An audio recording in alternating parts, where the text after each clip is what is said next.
What's going on, y'all? Mr. Chill Out in the building.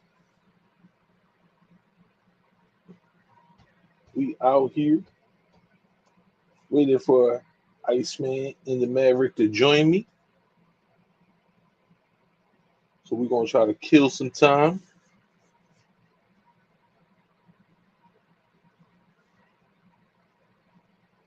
What's going on? What's going on? How y'all like that fight on Saturday? Yeah, we going mobile.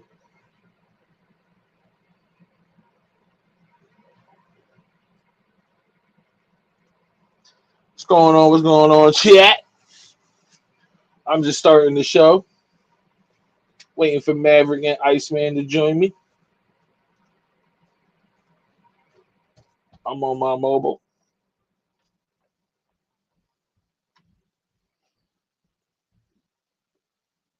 Hit the link. Somebody come up here.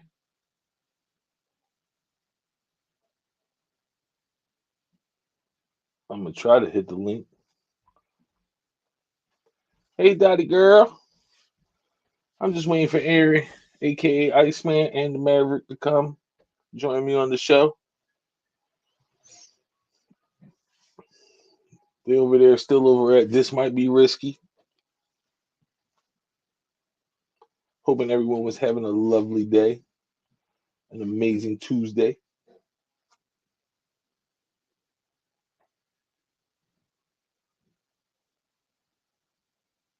I'm trying to figure this out as I go. I am mobile, waiting for my partners in crime.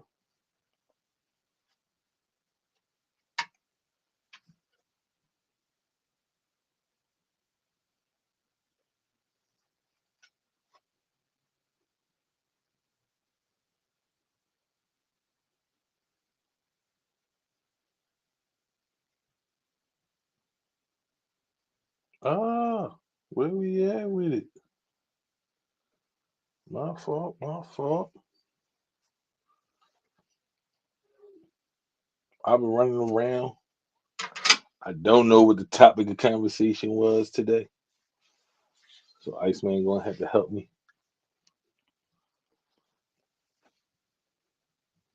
Hope everyone having a great day.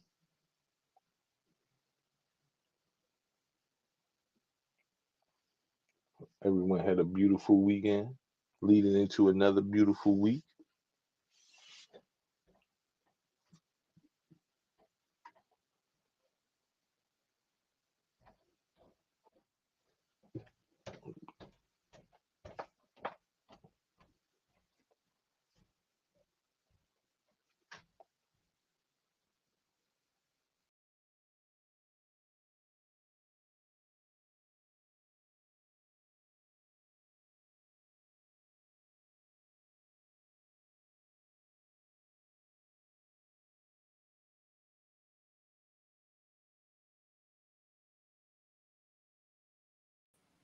There we go. There we go. There we go.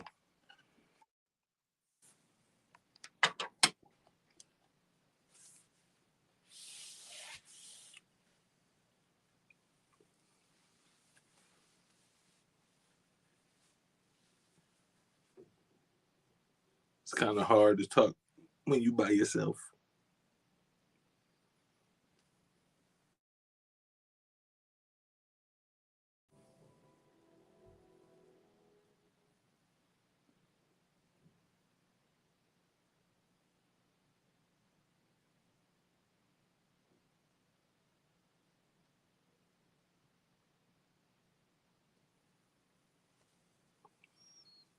When we out here.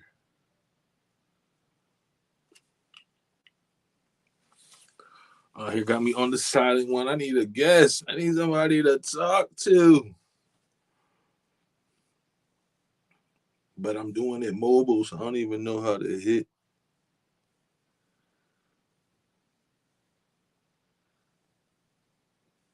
the comments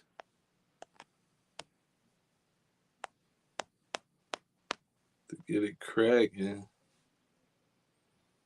I'm a rookie on this.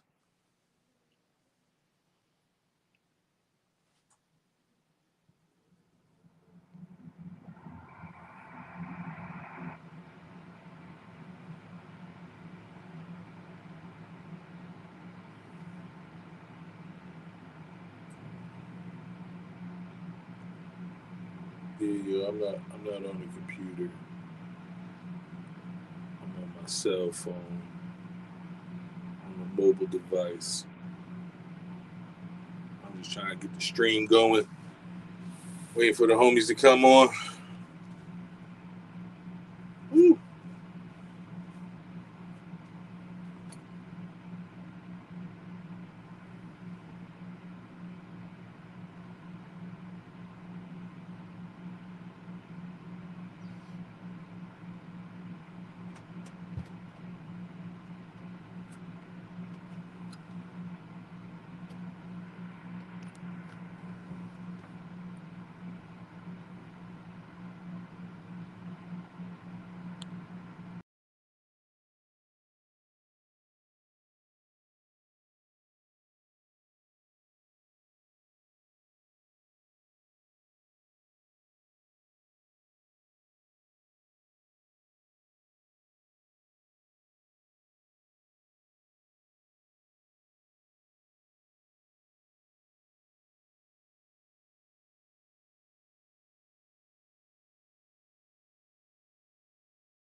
Yo, glad to see. Hey, All right, was you logged in and everything. You want to change the name of your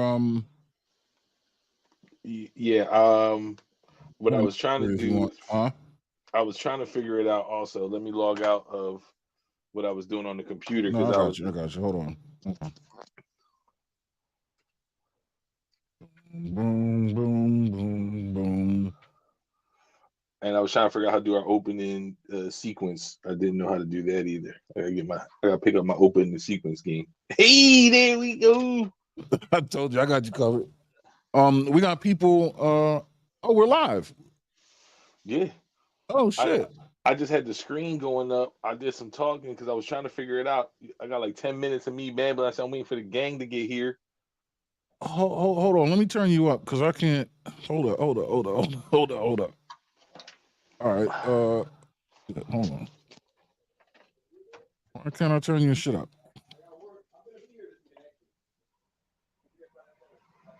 Here, can you turn it up? I don't know. I'm turned up.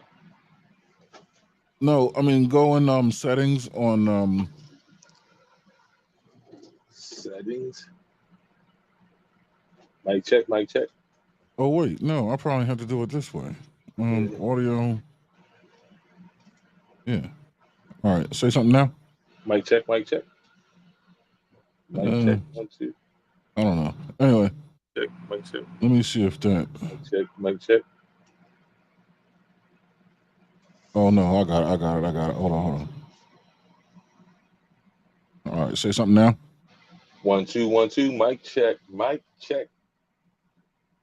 Make Huh. it louder. I don't know. Well, oh, because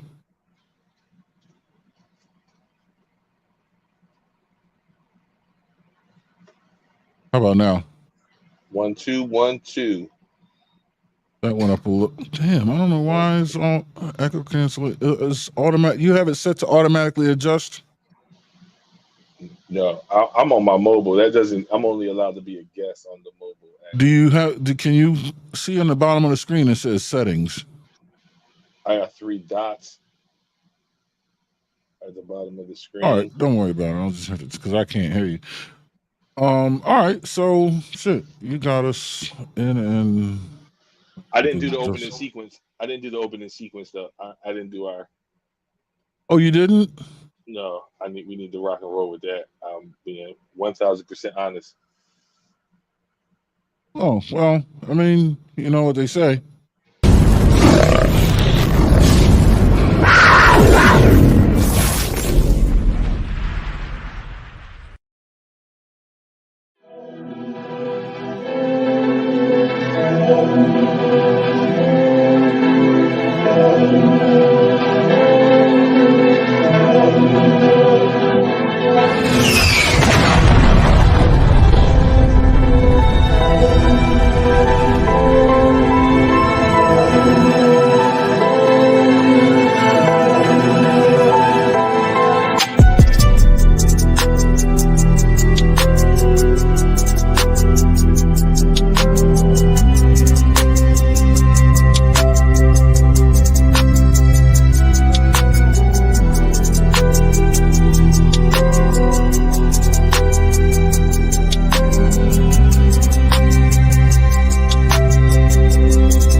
What's happening? What's happening? What's happening? What's happening?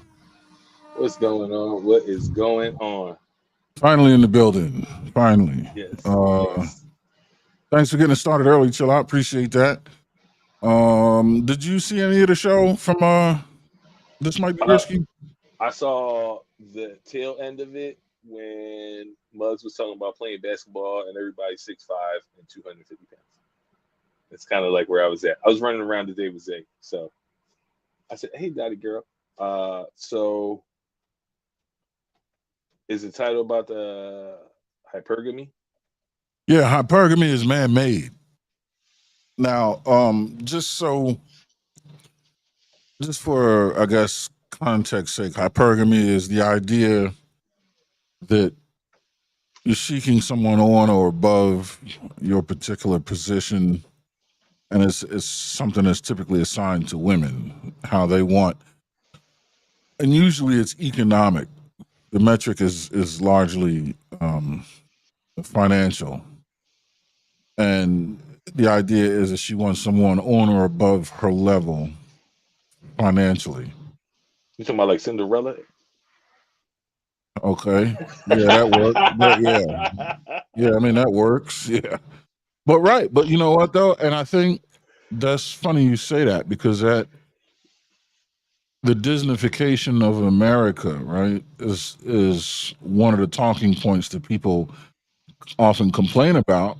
You know, about how women have these unrealistic expectations on what they can expect or look for from a man and from long-term relationship. Every woman is raised to think that there's some kind of Disney princess here in the West, of course. There's some kind of Disney princess that has this knight in shining armor with a white horse waiting to come save her day. And, so that's just one of the concepts that's kind of passed around, But who's really Yeah. looking around for a chick who lost a glass slipper? Let's keep in Well, I mean, mind. there's ways to personify that, but I don't know that. I guess what was happening is they're questioning the veracity that this even exists, this whole hypergamy concept, and then if it does exist, they're saying that it's man-made. Oh, we got TJ in the building. What's going on, man? Tato What's going Mills finally on? found it. Yeah, man. Appreciate you showing up. Of course, my man Chuck is in the building. Chuck, see what's going on, man. So, Man made or woman made? right, Fifi, how are you, dear? So Hey, Fifi. man-made. So here's the premise. It was one school of thought that said it's man-made because it's pretty much the construct that arranged marriages were built upon, right? Like these men would seek sexy red. What's going on here? You know what? Let me put a link. Let me hold on one second. Let me see. There's no link. Let me copy them so we can get some other folks up here. I'm the rookie. It's I'm good the to see rookie sexy behind the red in here, wheels. huh? I said I'm the rookie behind the wheel right now. Yeah, no, it's all good, man. There we go. All right, so yeah, folks, feel free to hit the link. So this one of the schools of thoughts was that when men, back in the day, would choose a suitor for his daughter, he would always want someone that the best possible option, right? So it's been said that that's one part that created it, and another side of the house would suggest men created hypergamy as kind of an equalizer against physically superior men.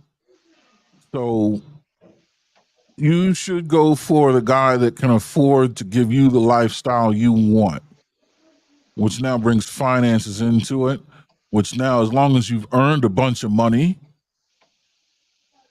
the typical best option, right? The big, attractive, strong, capable, tall, whatever, capable looking, is now no longer in question if he doesn't have the money.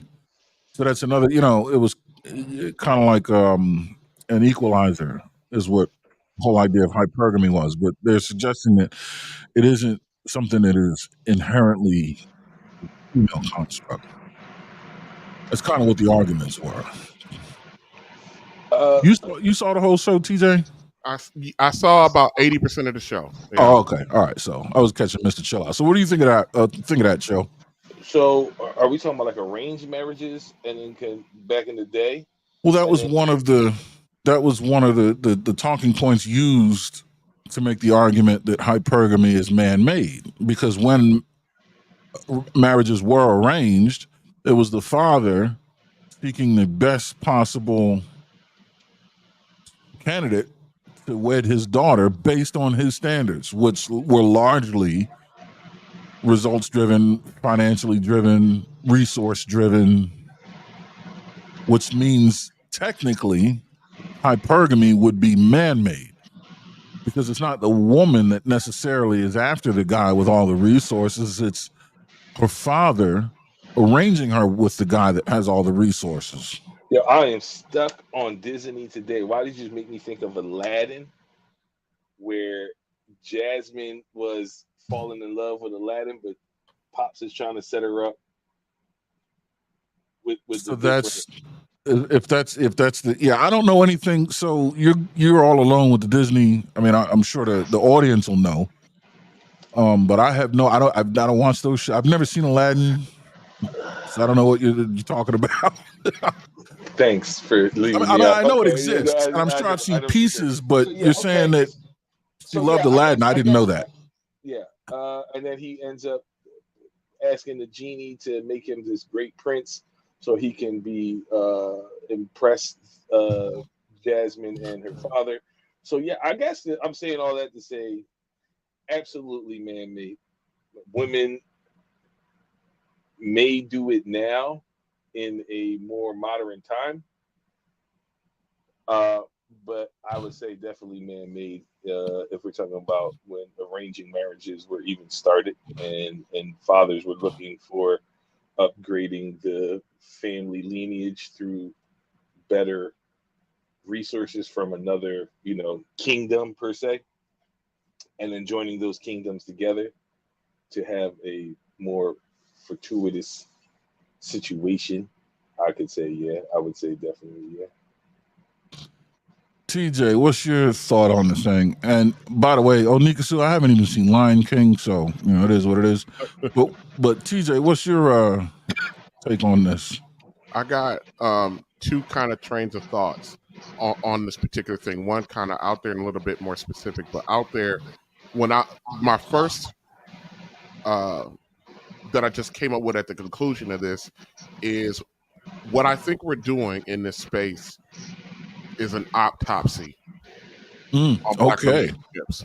Okay. I think we're actually doing an actual autopsy, because the reason why I'm calling it an autopsy is because when we end these streams, we never move the conversation towards a generalized acceptance and understanding of what we have, bored out over the conversation. It's just kind of, okay, we've been up here for 5 hours, we ended, let's talk a little off book stuff, and then we end the stream. But it never pushes towards the understand that we come to some kind of conclusion based on the hypothesis that was put out, which is the subject of the theme of the show. So that's one of the reasons why I call it, I'm looking at it as more of an autopsy, because if that's what we're doing, then we kind of subconsciously are accepting the fact that Black relationships, Black families, the Black unification, whatever you want to call it, that it's a dead concept, and we're just sitting here analyzing and looking back at it. Now, specifically to the hypergamy question that was brought up during the stream, and the fact that they're relating it to the man-made, that it's a man-made construct, and they relate it back to the color purple type process, or using that as an example of Mr. going to the father, asking for the father. The fact is, it actually doesn't pass the scientific method to make sure to prove that it's man-made, because with the scientific method, you have to go through a process to gain understanding. You got to observe, you got to experiment, and then you got to provide some analysis with it. Well, if you start through that process and you use that as a example or starting point, what you're leaving out in the context is which was the social condition of families during that time. The fact of the matter is, it was financially was a financial burden to keep the daughter at home, for the father to keep the daughter at home. So to sit there and be like, well, it started here because the man got to go to the father, and the father had all of this, had to get permission. The father had to get permission, because back then we were marrying off our daughters at 15 and 16 years old. They're essentially still child. They're not adult women. So a lot of times during that process, they had to go to the father because of that. Now, we were living in a country where adult women still had their own choices to make. You know what I mean? They didn't necessarily have to take the advice of a father. But if you got a mister who's looking at a Sealy or a Nettie at 15, he has to go to the father. They don't have the ability to make their own decision, their own choices in that matter. And it was more of a financial obligation than anything. So I can't sit there and use that as an example and then from make the leap from that, oh, this is man-made. It doesn't pass the scientific method for me. If I hope I didn't confuse it or anything. No. So I just have two, I guess, clarifying questions to make sure I understand what you're saying. I think I understand. One is that the fact that back then it was largely parental consent kind of muddies the waters. It was by necessity, by virtue of a different necessity, rather than hypergamy itself. It was more the parental consent. It was more the judgment lapse is the necessity that drove that anyway. The judgment lapse and or the judgment deficiency among women that age. Right. And most fathers during that time could not afford to keep a growing, productive teenage girl in the house that could produce a family. So that motivated getting her out kind of early. Right. Because this is a growing burden. They didn't run them sons out because the sons could work the field. You're going to come back with some ducats, right? Yes. So the sons are sent out into the world at 10, 11, 12 years old to go out and start the process of working, even though they're in the house. But those sons are bringing resources into the houses. The daughters, by and large, did not do that. Yeah. Yeah, you've been washing these clothes since you're 7. You still washing these clothes. Yeah, something has to give. Yeah. All right. So, yeah, I understand that. And then my next question would be of the scientific method, and I'm glad you bring that up. So from fellow scientist to scientist, what part do you think is missing? Is it the repeatability? Is it the observability or the measurability? What part of it is missing that would make it credible as per the science? Which I agree with you, but I just want to know what's missing that would make it credible as per the scientific method.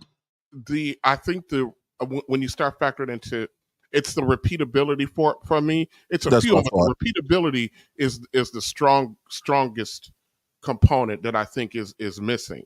Because also when you thinking about repeatability, we're also talking about we also have to consider time.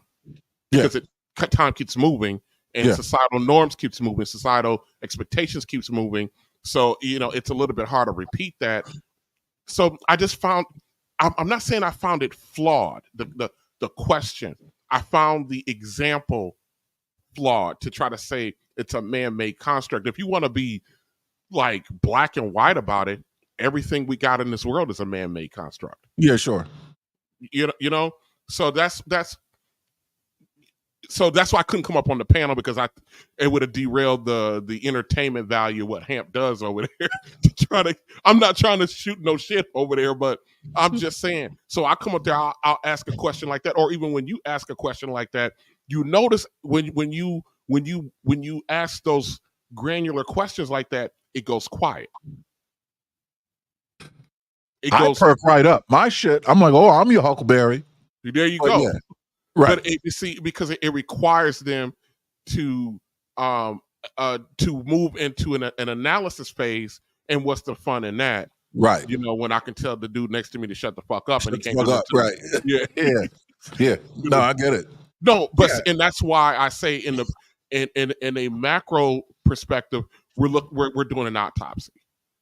You know what? And I think that's a good word, because I think the intention is to do a biopsy. I know. Which is to take it apart to locate, right, a potential threat pathogen or whatever, with the intent of identifying it and eliminating it. An autopsy is simply a disassembly. Yes. It's not an overhaul. It's just taking it apart and that's it. Yep. And I think it's funny that you use that word, and that word specifically, I would agree, because I don't know that's the intention. I think a biopsy is the intention, but I think the result is an autopsy, where we have just flayed this thing and then walked out of the shop. You know what I mean? Yeah. We found out the 4 comorbidities that killed this body.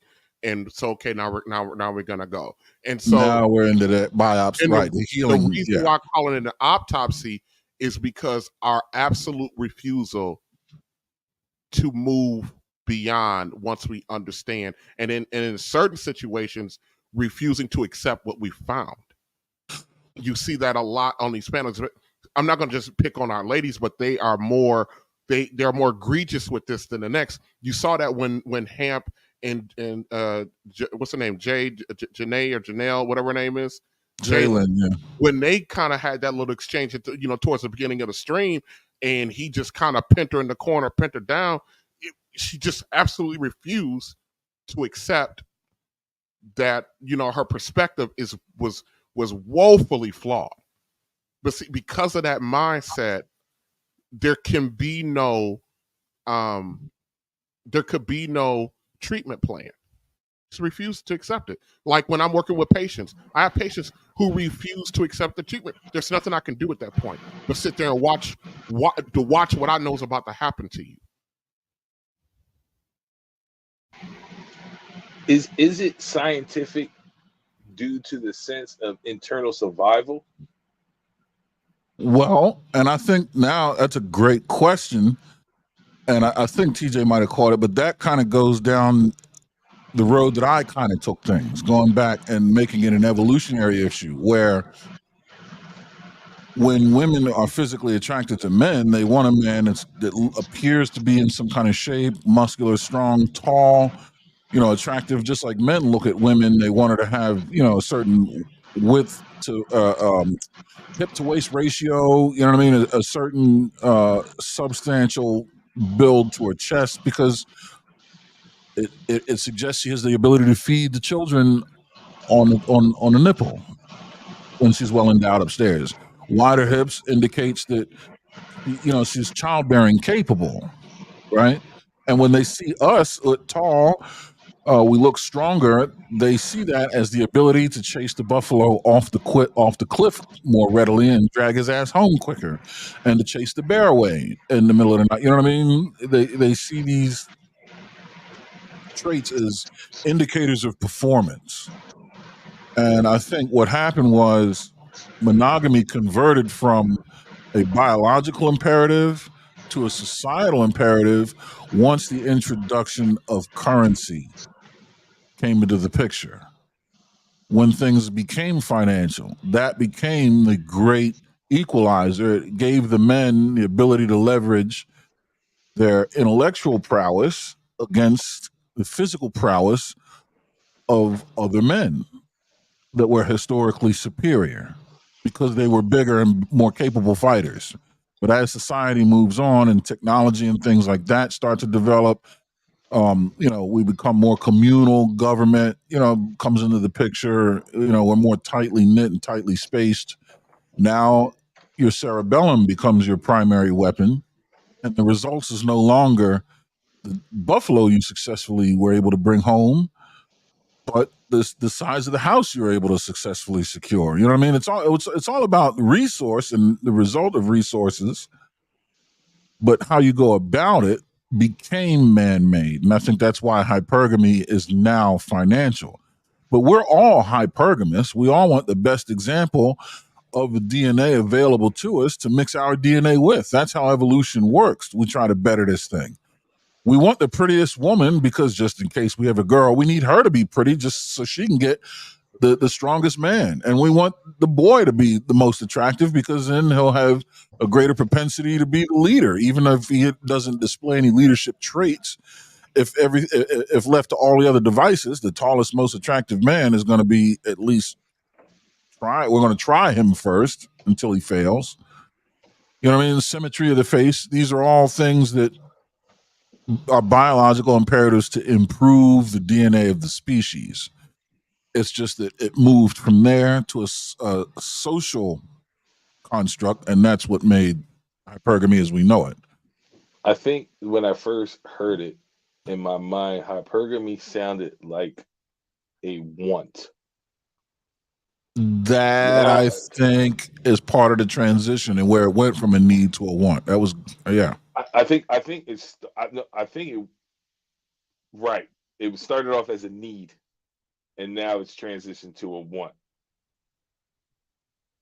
But you're What right. do you think of that, TJ? Huh? But you're right. We're all hypergamous because we all want. What do you think of that? TJ, good about it going to a want. Do you think that's because I would agree, Chill. I think that's a great. I think apps. You know, I'm sitting here. This conversation sometimes make me reminisce about my teenage years versus my 20 college years versus right now. And the fact of the matter is, this whole hypergamy conversation. As a teenager in high school, as a young man in college, these were not things that I thought about or factored in.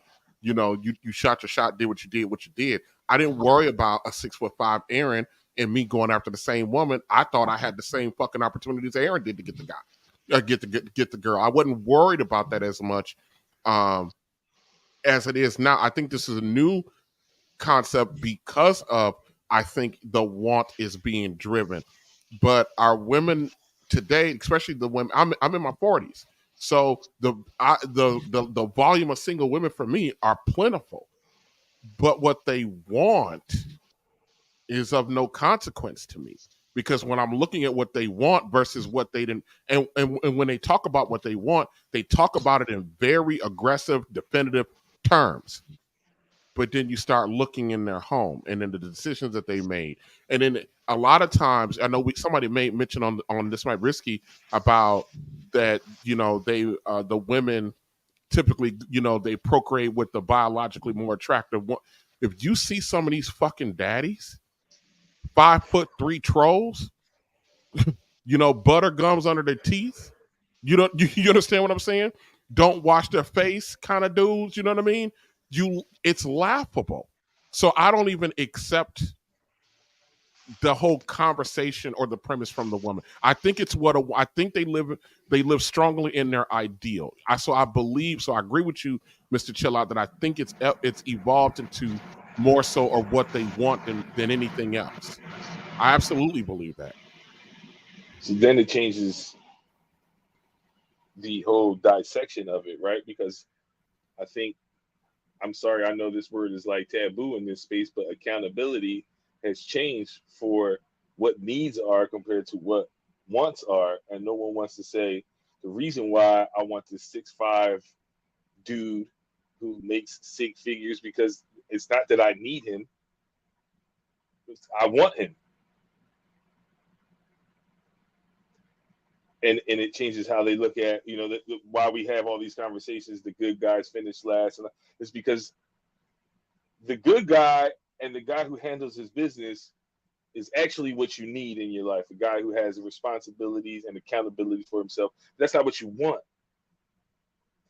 And us as men, some of us fall short in that same factor, that the girl, because there was all right. So the girl that we need is not the girl that we want or we go after. A lot of times, especially in our early lives, we go after the girl we want, but not the girl that we really need in our lives. And that's why we go through what we go through and figure out the women that it works best for us. There was a conversation, I don't know if it was a couple of days ago, or was it yesterday actually, and it was about the street guy and the guy who goes to work, right? But let me gather my thoughts here. There's someone for everyone. There's that hood girl for that hood guy. There's that square girl for that square guy. There's that nerd girl for that nerd guy.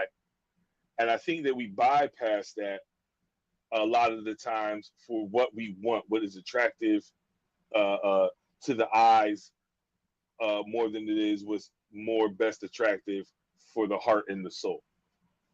But what's been borne out, I think, over the last, let's say, 8 years, especially through the explosion of the manosphere, all of those variant of women that you outlined, they all want the same guy. They all want the exact same guy. They want, as the cliche says, they want Tupac and the Thug who love the Lord, come home, wash dishes, do laundry, and love to travel, and will let them go do whatever that they want to do. That's what the majority of women, what they want. Me personally, I can give a shit less what they want. I will present to you what you need. I have been in many situations. I do, and this is maybe my downfall, my struggle in the current modern dating. I do not allow a woman to dictate terms to me. I don't give a shit. You're not dictating any terms to me. This is what I want. This is what I am. This is what I can do. This is where I want to go. Are you going to fall in line with this? And if the answer is no, you move on. I always state, like, Are we doing I this? might knock her down before that happened, but I'm just saying. No. After you knock her down, you're gonna have it. I get that. Like, let's be for real. But I think my whole discussion is usually, are you looking for a playmate or a teammate? Right, and I think that they have those things very much This is a confused. question. This is a question you're asking of women rhetorically. Are you looking Yeah, for a playmate? rhetorically, yeah. Yeah, Are you looking I for a got you. playmate or a teammate? Right. So, are we doing this thing together in life, or you just want somebody to spend some time with? And if you're not, if you can't be honest with yourself, ain't no fucking way you're gonna be honest with me, right? And I think that that's the problem that they fall into. And a lot of times, men also, I don't like the shift the direction in one, because I feel that we both, it takes two to tango and two to fuck it up. So when the conversation comes into play, am I looking for a playmate or a teammate? Well, I'm done looking for playmate. I'm looking for a teammate. I need somebody who's going to help me conquer this world together with me in our own path. Are you looking for that same thing? Then we can do this shit together. Now, if you're looking for a playmate, that's fine. We can play for the moment, but I'm not going to waste much more time on that. I'm agree with you, TJ. You get to knock it down for the one round and push it off, right? Because we're like, we here. We spent time is money, money is time, and I'm not wasting any of those. But if you're looking for a teammate, then the way you vision and go through the world is different, right? Because now you're not looking for the thug in the street who might die. You're looking for someone who's gonna have your back, be respectful. Yeah, come home and do dishes, but you're not gonna walk all over me either. You're gonna be sitting here doing dishes too. You're gonna be right here mopping the floor with me. Like, we're taking care of our space together. You worrying about my health and your health. I'm worrying about your health, my health. Other things come into factors in play. So I think it just boils down: are you looking for a teammate or are you looking for a playmate? That's So, that's my view. I mean, it sounds essentially like you're saying that once you become more intentional, then you become more reasonable, more responsible. Um, but until then, there's no way to expect you to be reasonable about something that you're not serious about to begin with. Yeah, I mean, I would agree. So then that would, I guess, give birth to the question: how many women are serious about? You know what I mean? And when you say teammate, I mean, I'm assuming it doesn't necessarily mean partnership. There can be leadership within that, but yeah, there's a Well, seriousness there's a to. captain of every team, right? There's a Yeah, captain of right. every That's team, right? there. You go. Right. Exactly. It's Right, 100 and then percent there's correct. your teammate or your wife or your spouse is your co-captain, right? Her opinion counts, and you're gonna Yeah. hear her side. But there's Yeah. a Yeah. Yeah. Of captain of the course. team, right? There's a Yeah. captain of Yeah. the Yeah. team, She's no one's slave. right? But you're So, just saying up the seriousness on the nature of the relationship, right? playmate, Into the yeah teammate, right? right? Yeah, I got you. So now my next question would be, and this is a great question. Most women's actions, Lionheart is, what does it say? Stone says most women's actions wouldn't qualify as hypergamy because they don't consistently date up. And with what you're saying about wanting a playmate versus a teammate, and this question's for the both of you, do you think that kind of coincides with their results? That maybe they're not being intentional. They're going more for what they want, and what they want is a plaything over an actual thing to grow with. And that's why statements like this can be made. And then what does that do for hypergamy? Is it even real? I mean, I think my analogy goes to the Rubik's cube looks boring as fuck, but that PlayStation 5 does not.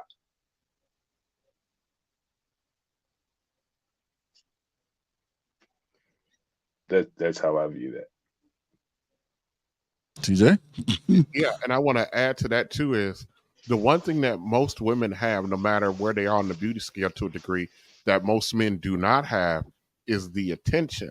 And no matter how old the woman gets, she still has a hard time separating out those men who just want to knock her down versus the men who want to claim her.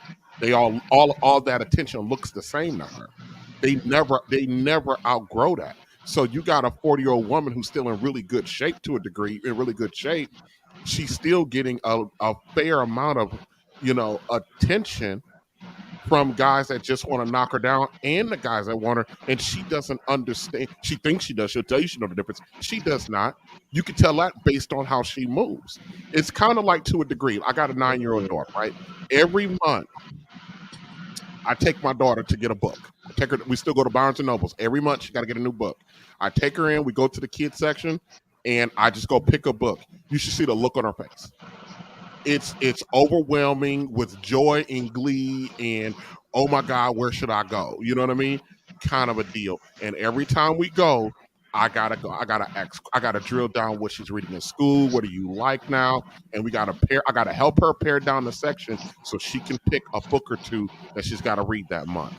So when you give them all of those choices and all of those options, all of those choices and options are the same to them, are women. So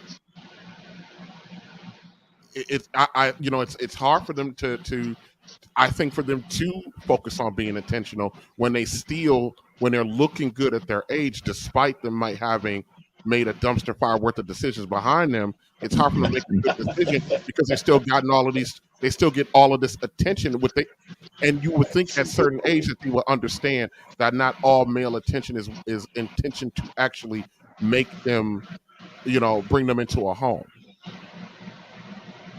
Callie says, because the good and bad guys want the same thing. Yes, Callie, we all want pussy. That's not saying that. Yeah, but see, some I'm of us just saying that. I hate when the ladies do that because, of course, all guys want the good and bad guys. But they both, yes, men want coochie. That is that. I don't know what the problem is with that. The issue comes in is, what do you want to bring into your life that's not going to tear down, fuck up your life for the next 30 years? Yeah, but see, like we're saying, like you gonna knock her down, or you gonna stick around, right? Like that's what we're really trying to boil it down to. And if you find a woman that holds herself in a wholesome fashion, then and she has the qualities and the temperament and the communication skills and the awareness ability to be considerate of you, and you want to stick around.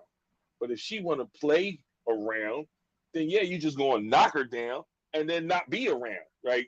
I'm on my Rodman today. Let's go. So like, don't be mad. You can't be. Of course, we're attracted to women. We're attracted to women. The good dude going to stick. Yeah, the good dude going to stick around. Especially if she's the type of woman that's worthy of that. So, and then following with this statement, so how do we expect them to be able to tell the difference? And what are we doing to make it easy for them to spot the difference, just in case it isn't easy for them?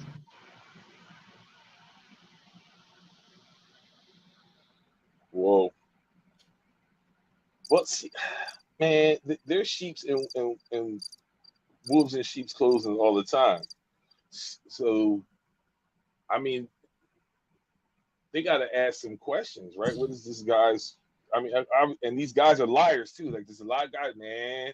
A lot of guys be lying on their Johnson and lying on the booty and doing everything else to try to get the booty. This is funny. I'm sorry, I'm putting my son out here. If you know him, you know him. If you don't, you don't. I tell him, you ain't got to lie. In this day and age, to get with these women, you ain't got to lie. You don't lie. You look like a jerk. Like, we try to have a good time. Listen, we can have a good time, and if you're not, that's fine also. But I don't know how to tell the woman if she likes this thug dude with tattoos on his face. Is he a good guy?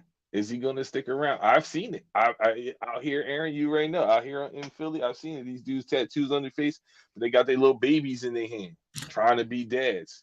No, legit. There's decent cats with tattoos on their face. I'm like, what in the hell is going on? I've seen it. I've seen him early in the morning, book bag on his back, stroller, walking his kid. Like, on an electric scooter, hauling ass, going to a damn science lab. I mean, like, these like dope cats. You know what I mean? Or the guy he owns a fucking brewery. You know what I mean? He's got $500,000 a quarter revenue and a family of 6 at home. And I don't know who the fuck this guy is from a painting on the wall with his shit on. You know what I mean? So it's kind of So hard now. I think right. the good guy and the thug, with especially with outer appearance. And I'm gonna go back and I'm gonna spin off for a little bit, but with outer appearance and tattooing became more of an artistic expression more than the thug print. That changed your everyday guy going out getting artwork done on him and not getting tattooed gang signs on him. So that changed the appearance right away because it became very artistic to go get yourself bombed out if that's what you wanted to do and then still go get a job. I remember before when you would go get artwork done on you, you couldn't even find a job nowhere. It was like you're going to be changing tires and grease your whole life. But that's no longer the case.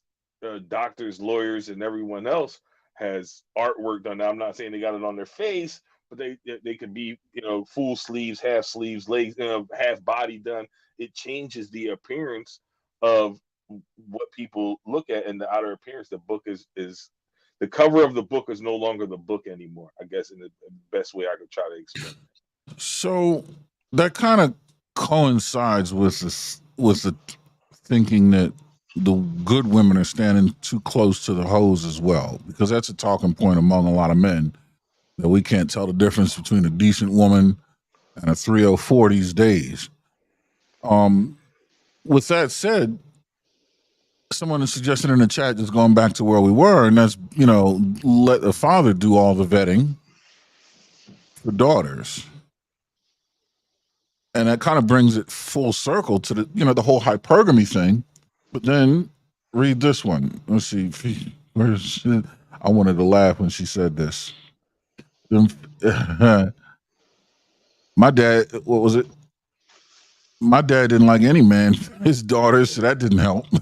You know what I mean? So are men unreasonable when it comes to vetting men for their daughters? Or do you think we've arrived at a place now in society to where that can't happen anymore?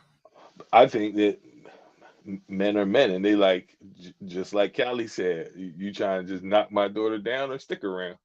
And we're men. We're gonna look at other men the same way. What do you think, TJ? Yeah, I agree. A lot of guys, I have a 9-year-old, so I'm struggling with hoping that when my daughter starts to get to that age, that I'm not sitting there telling her, crap that's going to hurt her in the long run. And one of the first things I actually started with trying to help myself to help her, because you got to push past the, that's my baby girl kind of deal. I actually sat down with her mother, with my daughter sitting there one day, and I told my daughter's mother, I need you to bring a good man into your house. I need you to bring a good man into your house, not only for you, but my daughter, you and I will never be under the same house, but I need my daughter to see what a man what it looks like when a man loves a woman. And I told her mother, I said, now you an asshole, which is going to require you to become a different woman. I said, but I, as the father of this girl right here, that's what I need you to do. And a lot of, when I told my buddy, I said it to my daughter's mother, he looked at me like I was crazy. I said, I had to take that away from me and my personal whatever and really focus in on what kind of life I want her to have when they put me in a tomb somewhere. You know what I mean? I don't want my daughter out here 35, 40 years old, still out here trying to figure out this shit. That's crazy to me. That we got a whole generation of late Gen Xers, early millennials, which is where I fit. We're still out here 45 years old, still trying to fucking figure it out. That's crazy to me. Right. I would like so I would like to be, hopefully that I can be progressive enough to encourage. So when I talk about my daughter, I still future talk with my daughter, even though she's 9. I always tell her, whatever it is that you want to do, which my daughter goes, I want to be a beautician. I said, no, we're not doing that because I'm not paying for that. I said, whatever it is that you want to do, I want you to do it, and I want you to do it so you can serve your family.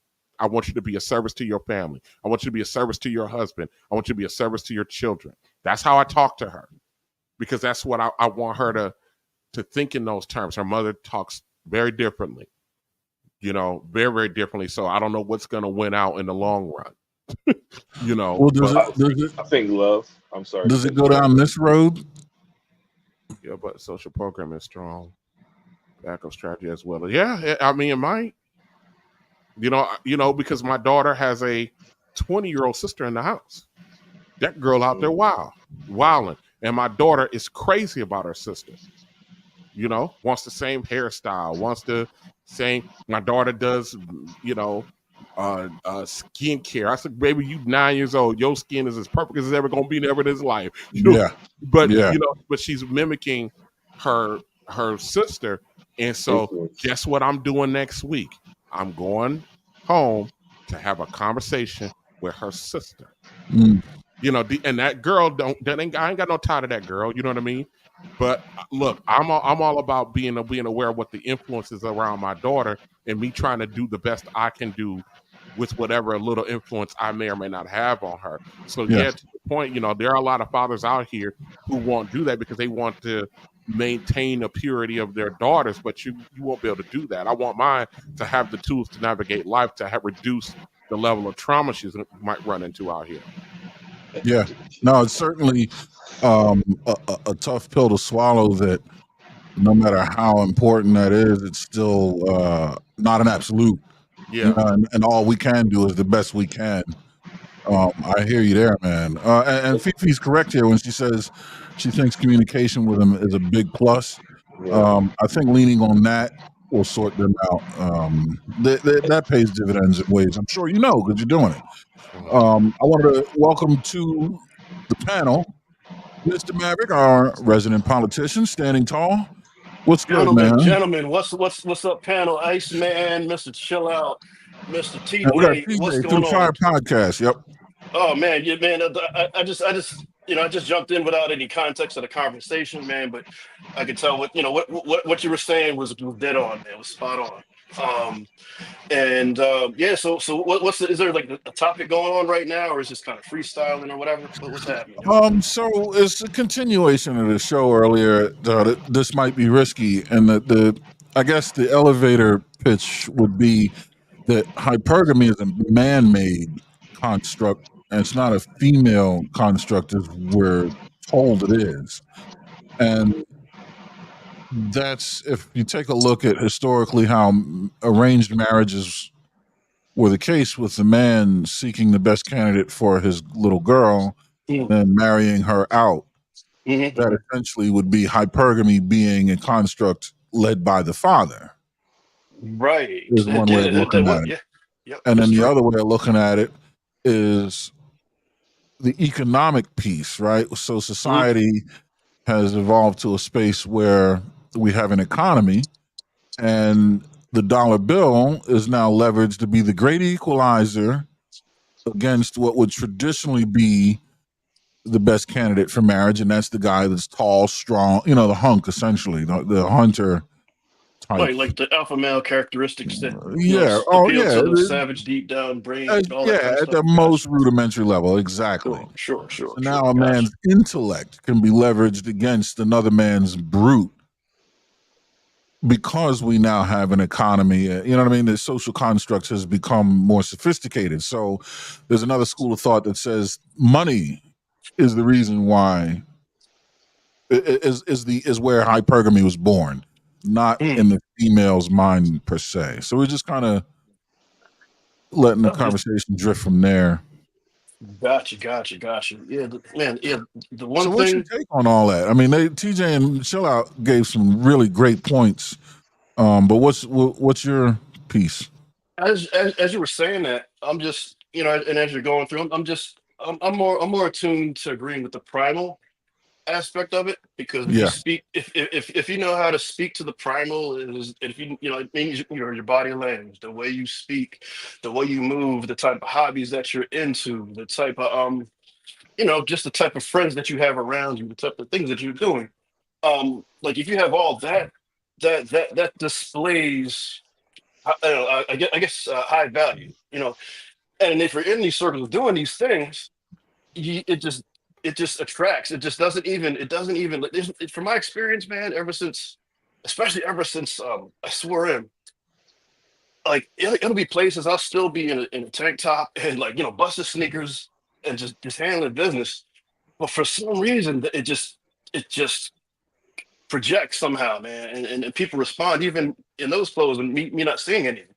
And especially with why I'm doing this right now. That's that so especially with the opposite sex, it seems that they just much more receptive. They seem to be naturally like more feminine around my presence. Like it's just so I'm definitely I'm all for agreeing with appealing to the primal and doing those things. And when you do that, you Yeah. attract whoever you like, pretty much.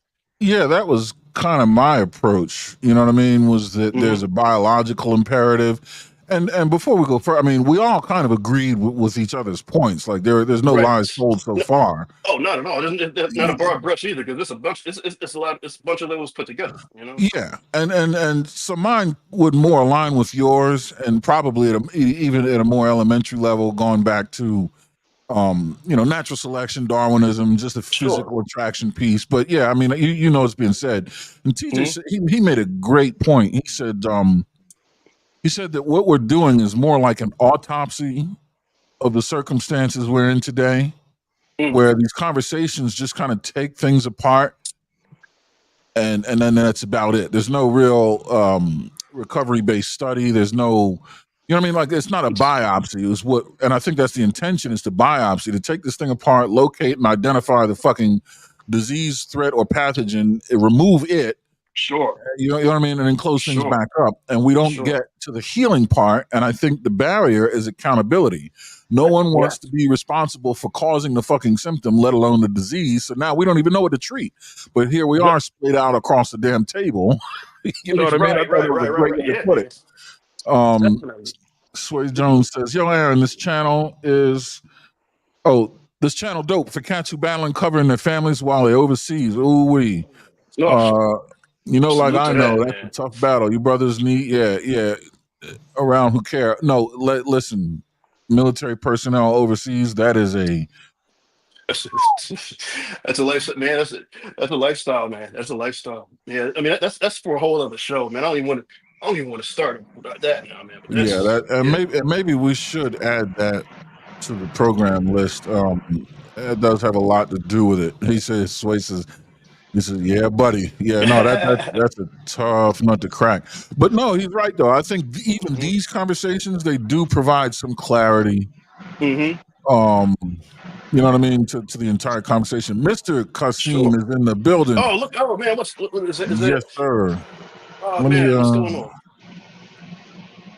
As well as American Negro News. What's going on, man? Salute. Let me leave a link in the link in the chat. Oh man. Before we go further, all great points. No, go ahead, Jay. What you got? Before I just want to, TJ, I have a great fond respect for you, parent to parent, person to person, man to man. That we have a mindset very similar. That you're equipping your daughter with the arsenal she needs in this very cruel world. And that touched me, and I just had to sit on that for a while. But before we went further, I have a great respect and fond dearest place in my heart for you, that you are definitely equipping your child with that type of arsenal to go through this world, and especially a little girl. I appreciate that. And the hardest part about that is unfortunately, which I have gotten pushback on this on other platforms, unfortunately, because I had a kid with one who already had kids.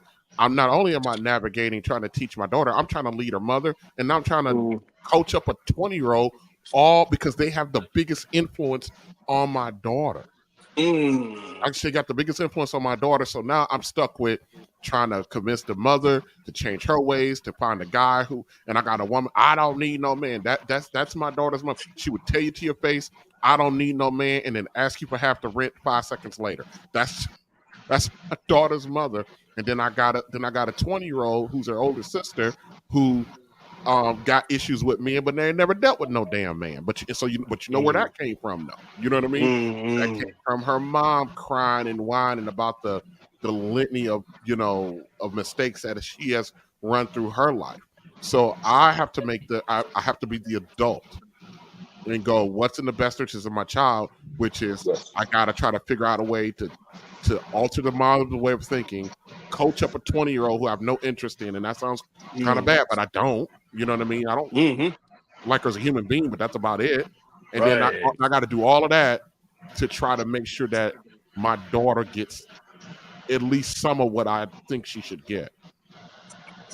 Gosh, man, that's it's rough. Sure, you know what I mean? Sure. If you are you're out here and you are fathering in the baby mama pool, you gotta to sit there and block out those other factors. I think that's irresponsible. I think that's very irresponsible, despite the talking points on YouTube and all this, that, and the third. Because what is your goal? Your goal is to try to produce a decent human being. To try to produce a decent, if you got a daughter, try to produce a daughter that don't end up on a pole or drag through the mud, or I want this cycle to end to a degree. So that means I got to do some things that I don't want to do. Pure love, just through experience. Yeah. That's my simple answer. Just pure love on your daughter, and filter out all the bullshit. But seriously, pure love. I just had a great conversation with my son, and all I'm gonna say in the short of it is pure love works. The response and the conversation we have now, he's 18, was not the one I thought I was gonna get when he was 8 or 9. But I know pure love, man. Just you're gonna get a lot of hate. And when you say that, that's the thing about a father's love, especially when it's pure. It's a love that it comes from duty. It comes from respect. It comes from ethics. It comes from principle.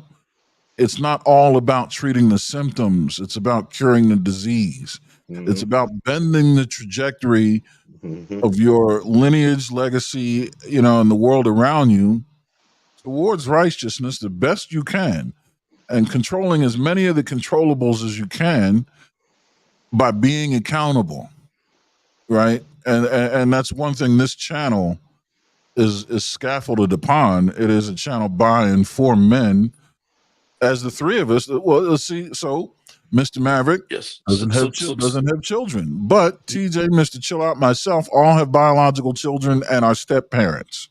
I do enjoy the practice, though. I've never been to the Super Bowl, though. Listen. So, yeah, we're men first. First and foremost. Yeah, man. You know what I mean? Definitely. But no, seriously, like that's really, I think, the main aspect that has to be focused on and has to be reproduced and spread. You know what I mean? Is that. And that's part of the image that I'm trying to get the black men to seize control of and take back and put out here is exactly what you see on the screen. We are good fathers. We are successful leaders in the community. We are good men. Yeah, what are you saying, Mav? No, I said yes, sir. Yes, sir. No, I'm just agreeing with you. Yeah. You know what I mean? So when I hear TJ's story, and that's when I told you guys, as soon as he came up here, I'm like, oh, this is one of the guys I really respect deeply in the space. You know what I mean? There's a mutual respect. He and I, we meet eye to eye, mind to mind all the time because he's a righteous man. And there's so many men in the space. We need to have this conversation so that we can teach others and pay it forward and make a better place for our children. Sure. You know what I mean? Have the platform open for everybody to do that. It needs to. And then to welcome women in, but this is, respect is paramount, accountability is paramount. Sure. We don't fuck around at the War Report. So I'm loving it. We like to have fun, but don't take that. Don't take that for weakness, man. Yeah. We're lovers, not fighters, but we can fight. So don't get any ideas. Right on. You know what I mean? Hell yeah. That's it. But on that note about what you just said, I do have some business I need to tend to. And I'm gonna have to sign off. But I got to cook things, and there's things to do. So, gentlemen. Tomorrow was it Saturday, whatever time we'll make it happen. But it's an honor and a pleasure to have dropped in. Thanks to all the chat. Thanks to everybody. TJ, much appreciated, sir. Mr. Chill Out, Iceman, you already know. Till next time, Maverick out. Mr. Maverick. He's our guy. Appreciate your time on the channel. I know you got a lot going on in the background, but this is your house too, man. Getting a lot of love from the chat. PJ Austin says salute. Almond Eyes says I love to see men converse. That's why I haven't hit the link. No, we appreciate that. More than welcome to come up, but I also appreciate your perspective there. You know, man talk is man talk. So thank you, dear. We love you. Of course, Sway Jones, salute to you, sir. But yeah, we can continue the conversation. We got about a half hour left until Hamp opens his thing back up. But I guess from now we can freestyle it. I mean, I think that's a great kind of post-meal conversation on the back end of that show. And I think most decent men would agree with what was said on the panel. But is there anything else you guys wanted to talk about? Get off your chest, ask, mine out, present. Same thing with the chat. You know, we're just gonna chill. I mean, hell, we can shoot the shit. I don't. Yeah, no, I'm like I said, man. I just going into, and I know it's difficult, especially for both of you, gentlemen, raising daughters in this day and age and time. And I think that you gentlemen are doing a great job of educating your daughters and setting a standard for what men should be in their life. And moving like I say, that just that phrase of pure love, right, is going to have them look at, and it probably seems kind of blank right now, but I think that as they maneuver and get more educated and more experience through life, they're going to look at men like you two guys. And if this guy I'm fucking with can't hold water next to my dad, then he's not the guy I need to be with. If he can't do what my dad does for me or has ever done for me, then who are you really? And I think that the absence of men in the household and even in their daughters' lives or even their son or children's lives, even if it doesn't work out with the mothers, have played a really detrimental part in the upbringing of children. And especially in this day and age with the way social media and information is just, and influence is in their face every day, all day. I mean, we used to read the back of the cereal box when we was eating cereal. Now they got TikTok and Instagram in their face and YouTube while they eating cereal. It's a way different time. So I think you gentlemen are doing a great job, especially in this 2024 crazy time in life. I appreciate that, man. And this PJ asked a question that kind of goes alongside a question I was going to ask TJ. He says, how do you instill a strong foundation of self-identity in your children?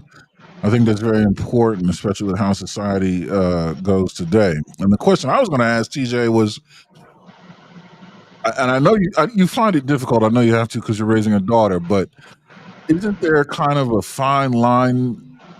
We can be the best example we can be for what what we want our daughters to end up with, and I think we do a great job of that. But we also have to be mindful to raise her to be the kind of woman that we would want, because we know it's not easy to find nor keep us because we have standards, because we have ethics, because we have principles and morals, and we need to ensure that she fits the mold to be successful and being found by and kept and done right by men of our stature. What's the point in setting the example if you can't go out and seize that outcome, right? Well, I find that question funny because it's, believe it or not, you gotta find, you gotta have the ability to recognize when you have a teaching moment. Because it's not like, oh, I'm just doing all of this teaching every day. That's not how that works. Right. You know what I mean? You got to have incidences. Let me explain something to you. I told you I was future talk with my daughter, but I was talking when I future talk, I always tell her, I constantly talk about, I want you to be a resource, and explain to her what that means. I always do that. But there are also times my daughter got completely and utterly out of hand with me about 3 weeks ago. I mean, she got, Aaron, when I tell you that's the first time in 9 years that I actually was sitting there going, I actually don't like this girl right now. You know what I mean? Because she says something so wicked, and I know where it came from. You know what I mean? Sitting around, listening to her mama, had these man-hating conversations, and my daughter had a damn temper tantrum because I wouldn't take her to a trampoline park, and she said something her mother says, and I wanted to punch her in the face for saying it to me. But in the moment, I took a breath and I said to her, this is what I said to her. I said, darling, your daddy loves you. I love how I interact with you. I said, but when you disrespect me like this, you're putting me in a position to change the nature of our relationship. I don't want to change the nature of our relationship. And she goes, what do you mean by that?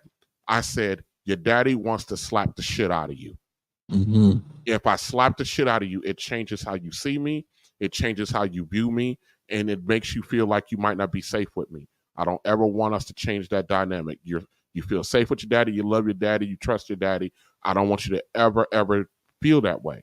And I said, and I don't want you to, and then this is the teaching moment. I said, and when you grow up, I want you to understand, I want you to be able to hold your peace with another man. Cause I said, another guy that's not your daddy ain't gonna show the restraint that your daddy's showing you right now.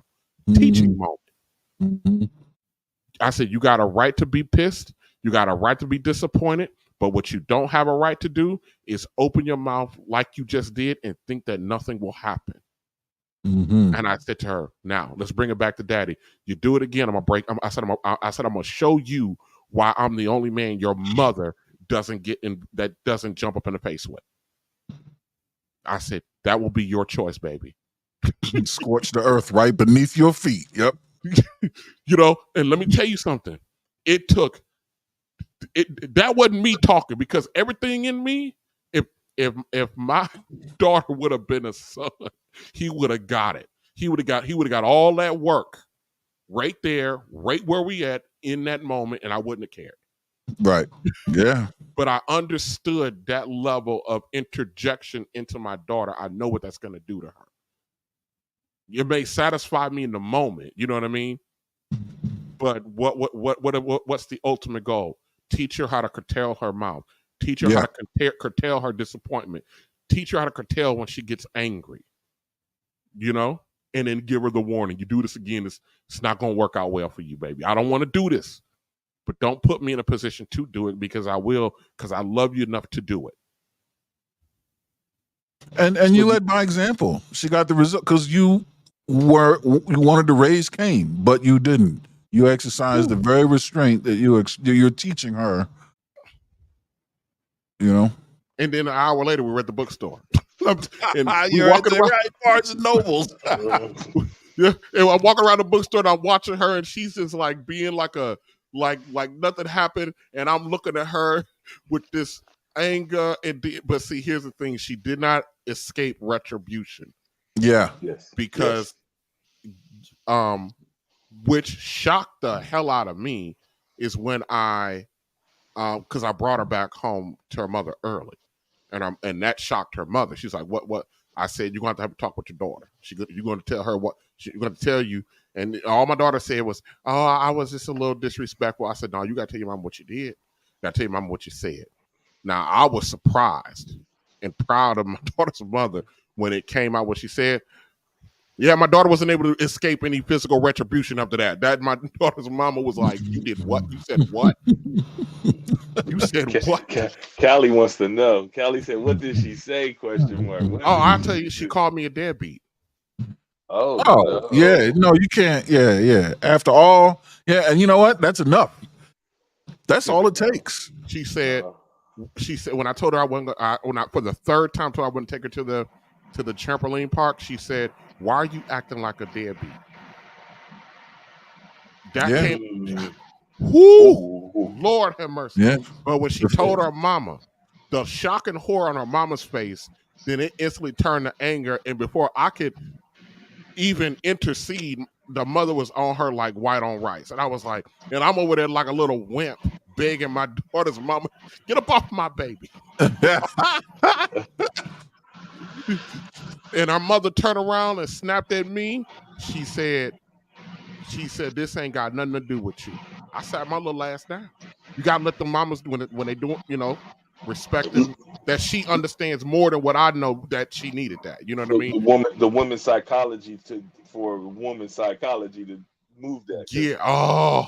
Yeah. I'm a firm believer, and people might take this the wrong way, but women can't raise men, and men can't raise women. They gotta be the Yeah. men raise the men, and the women raise the women, because the psychology is different between those two. So And dude say he'll be on probation. Now you understand when I said it when I told my daughter that you do something like that, it's gonna change the dynamic of our relationship. Yeah, Because yeah. what I wanted to do in that, but I understood also that was verbiage she heard in her house. That was verbiage she heard out of her mother. And my daughter's people. I said this on Hams maybe 6 or 7 months ago. My daughter and my daughter's mother lives in my house. Not more I'm living at here, but I have a condo, a townhouse condo. I had to put the mother in it a few years ago. So so for her to say that to me, and she's literally under my roof. I know what her mom was like. You ain't gonna F this up. Right. This free rent. Because I don't get, because that place is paid for, and all I got to pay is association fee and taxes. So I'm not getting any rental income. Mom's staying there or whatever. I had to do that because something that I had to stabilize the mother. Unfortunately, this is what happens when you are reckless. I'm a cautionary tale. What happens when you're reckless? mm-hmm. When you're out there just doing stuff, you know what I mean, with the wrong chick. Because I like chocolate women. Chocolate with a nice. Yeah, I messed. Ooh, yeah, I got caught up real bad. So I had to stabilize the mother, and it was a calculated decision, and the decision came, Aaron, because I tried when the instability happened. I actually tried to I went to court to get primary physical placement of my daughter, and the courts rejected it. They rejected it. The mother didn't even have a place to stay, and they rejected it. You know what what the court said to me? They said, because it's not in her best interest to remove her from her other siblings. That's what they said to me. And I said, but her mother doesn't have a place to stay. And they say, Mr. Moore, you have rental property. Your job is to provide a place to stay for your daughter. Shit. The court systems is rigged. That's a whole nother. You see what they do to, and the fact of the matter is, they're taking resources out of my pocket, and I could use, Aaron, the economy ain't so good. I could use those. I could use that $1,400-$1,500 a month I could get out of that townhouse and have her with you. Have her with me. Yeah. With nothing, but the courts, they were like, they go by what state of Wisconsin goes by best interest of the child. Boy, but I made the decision. I broke down and just said, okay, you know what? I said, what's important to me? Her stability. I know where she's at. But it also, I tell guys who don't like the fact that I did that, I said, I no longer have access issues. I no longer get a lot of flack from the mother. Very little. And you can control the climate of that house. You know what I mean? What comes and goes, it's your roof. My roof. Your rules, yeah. Yep. Even though I'm 2 states away, it don't matter to me. I know it don't matter. It don't matter. I had 2 rules that the mother had to follow, just 2, which is my daughter gets the master bedroom, not you. And no new ducks. And no in my house. You want to get pounded out, you got to do it in the driveway or wherever his mama live at, but not in my house. I don't check up behind the broad, and then what I don't do anymore, Aaron, is I no longer give her heads up when I'm coming home. When I'm going back to Wisconsin, I just show up. And so that would mean if there was some randos, I can walk in and I don't even give her a heads up when I'm coming. Oh, she be asking, when you coming? I don't know. Well, all things considered, you got your hand on the joystick. You know what I mean? You still player one out here. A while. It took some pride swallowing. It took some. I keep my eye focused where it need to be, and that's there you go. That girl. I wish like hell I had a boy. I wish like it's no easier. No, because he could see all this and then really know what to, I mean, that would be a big build, right? To see how you're moving. I mean, it's good for your daughter to see it before another man to see it and build on it and then put that into the world. Yeah, that's It's Yeah. no easier though. No. It's Yeah. no easier. All right, I fellas, wake I up. do got to get rolling because it's late and I got to start prepping, cooking, and stuff like that before I get too late. And Yeah. I'll be watching the clouds on Risky later on. Yeah, we're gonna shut it down here and head over there too, man. But yeah, I appreciate you coming through, TJ. You know, I love you, big dog. You're more than welcome anytime. Keep doing your thing, man. Happy for you.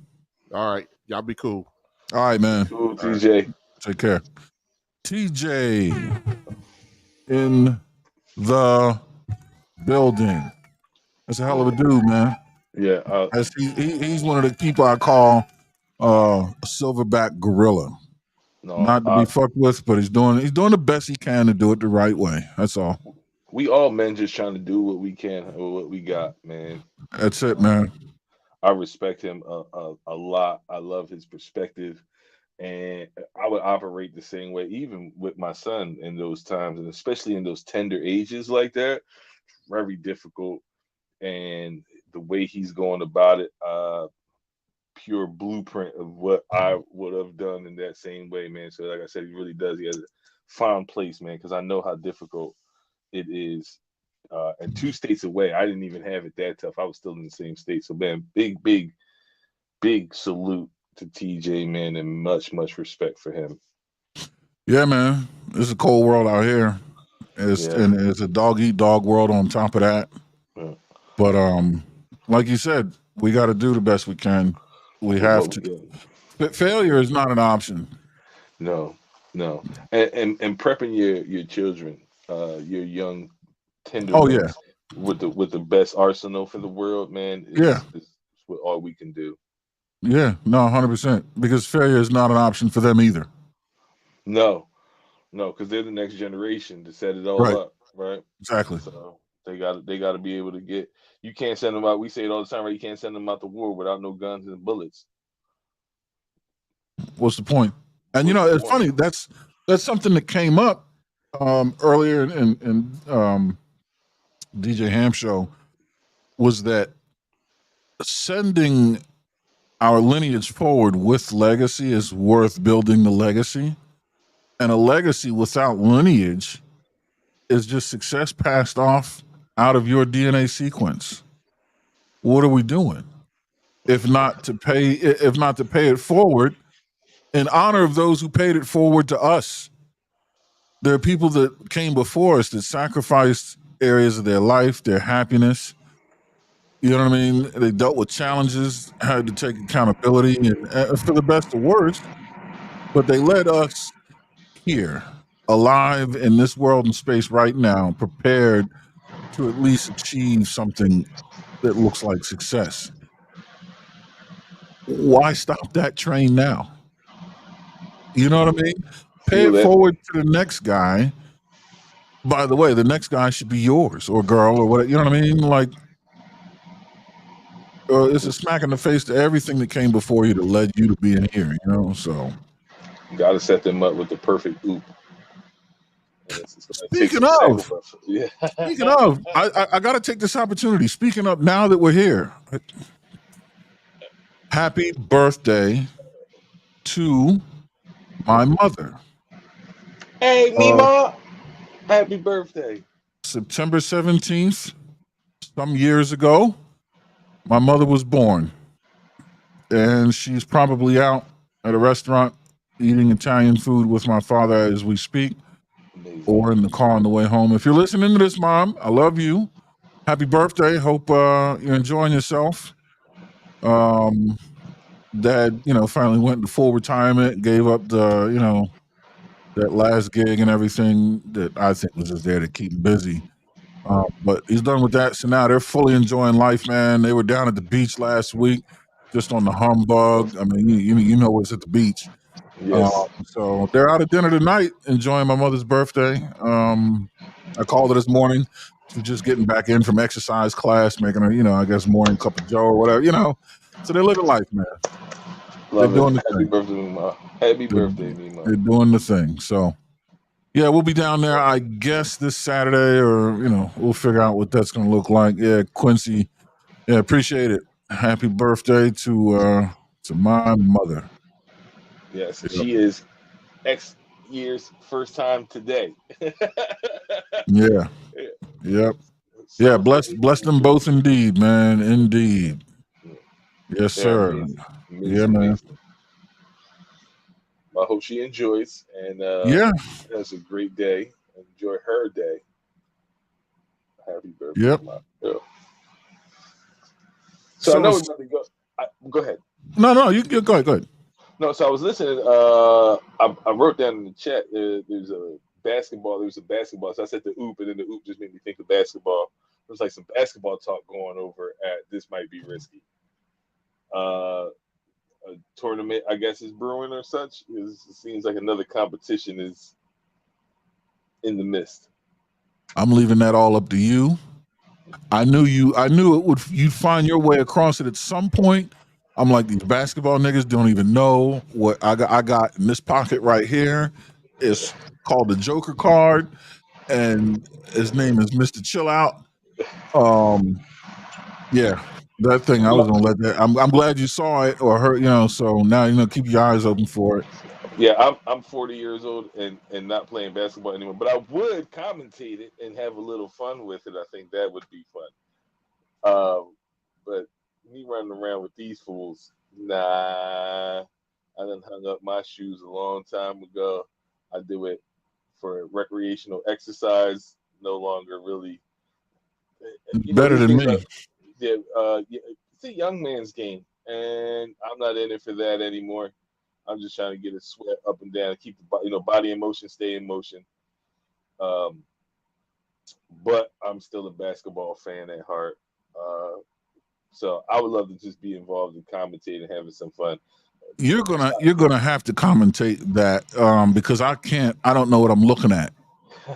I mean, they be doing stuff and like I can commentate football, no problem.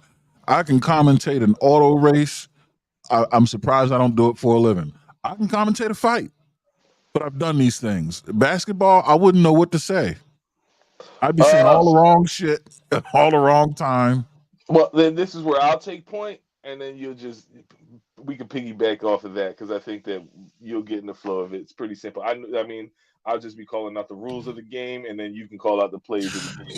Yeah, make it funny and liven it up a bit. Talk some shit.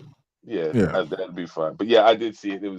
I was excited. I was like, okay, we talking basketball junk, but me hopping on the court, nah, I'm Bobby Boucher. I'll get you some high quality H2O. Yes, sir. Yes, sir. Unless it's for you, we have some high quality whiskey on hand. Oh, whiskey's going everywhere we go. Are you kidding? Everything we do, we're gonna be fucked up. Maybe not some of these athletes, but we're gonna be wasted. I'm coming off the jet drunk. Yeah, what? Sheesh. I need it. A mile in the air, I need something to sip on. That's for sure. Oh, we're gonna be sipping. Believe you me, we're gonna be sipping up there. Yeah, something to sip on for sure. Yes, sir. I think it'd be beautiful and excited and fun. It's gonna be a good time. Yeah, for sure. For sure. Well, it's 5 of, man. I'm not I got nothing left. I was gonna close this up and go grab me a bite before hitting the panel. You got anything else? No, I think we got to where we was going. And I like where we went. Indeed. Before we go, hood things. Honorably obedient, overcoming dominantly throughout hardship, importantly noticing God's strength. Love yourself and everyone around you. Word. Indeed. Appreciate you, Mr. Chill Out. And I will bid you all adieu with my usual closing as well. If you don't go when you want to go, when you do go, I'm pretty sure you'll find your ass has already gone. Until then, we're going to go. Take care.